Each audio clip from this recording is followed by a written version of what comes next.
gonna make you a world with these two hands today. Put our love, memories, and laughs in all that I create. I've had requests for a more detailed video showing my complete hand lettering process. Hand lettering is a hobby I'm passionate about, so I'd love to show you how easy it is to get started. First, I play around with the words. I choose a phrase and write it down on scratch paper, circling the words I want to emphasize.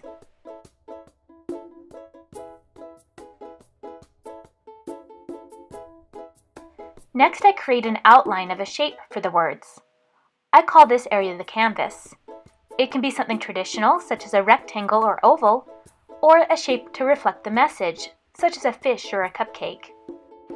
Next, I write the phrase inside the shape, creating a visual hierarchy. The words I circled should be biggest. I'm not worried about the lettering style right now. Then I examine the work as a whole. Will the letters fit? I'm not fond of the rectangle, so I'm going to try an oval instead. Check whether the message is easy to read. We read English from left to right and top to bottom. If your words are placed in a different order, it will be confusing. This won't work because it reads, "Keep change is possible trying." Here's what happens when I put "keep trying" up top.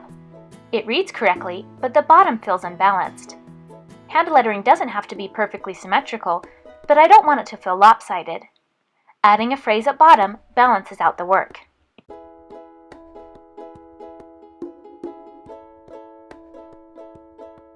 Now I'm ready to do a rough sketch. Consider accent elements. Would a word benefit from having a frame or being written in a banner? Would dividers help balance the work? Check out my video on hand lettering accents to learn more. I like to pair contrasting letter styles for maximum impact. Fine and bold lines, empty and filled letters, script and serif.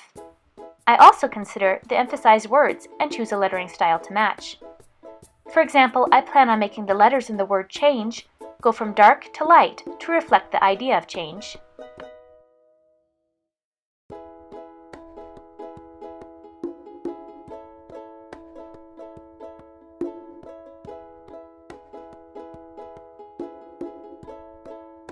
I like to examine my work for areas where words can interact.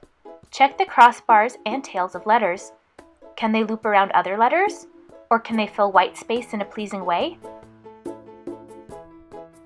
Now we're ready to work on real paper.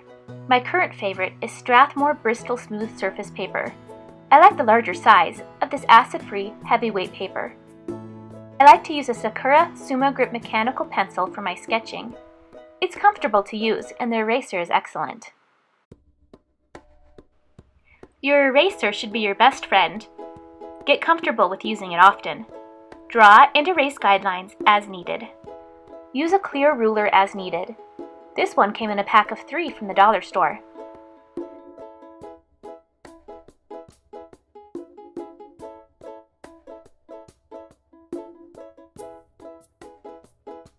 Take time when forming your letters. Sometimes it helps to not think of them as letters, but as shapes. For instance, if you think, "I'm going to write the letter A," your hand will be inclined to form the letter A as you always do. Thinking in terms of shapes will help override muscle memory. Remember to pay attention to kerning, or the empty space between the letters. Try to keep an even amount of white space between each letter in the word. Sometimes it helps to count how many letters are in a word to find the middle, then start writing the word at the center point. Occasionally you'll have a word that has some letters that are very wide and others that are very narrow. In this case, it's best to write the word out and measure to find the center point. Don't feel afraid to innovate. Don't miss a chance to be creative. Don't. Try this at home. Try this at home. It's time to ink our artwork. At this point, your lettering should be just how you want it. You should be able to trace your letters without thinking.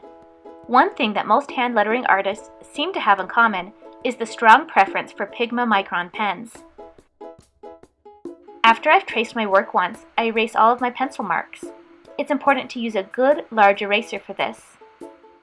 Now I'm going to ink my work a second time.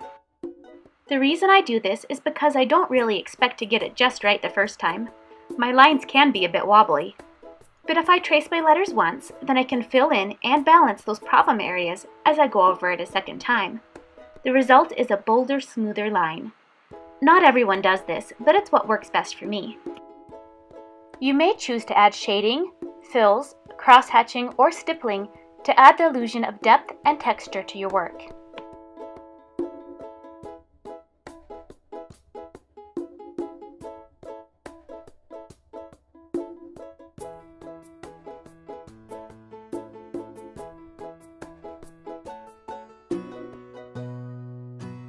Your hand lettering is done, but what if you want to digitize your work to make prints?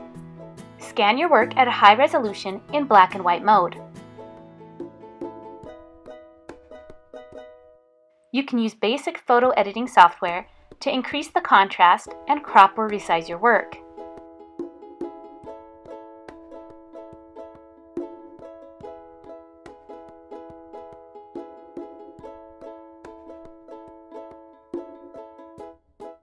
If you'd like to edit further, you can open your work in Adobe Illustrator.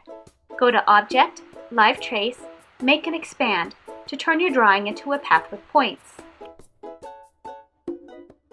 Now you can edit and delete points as necessary.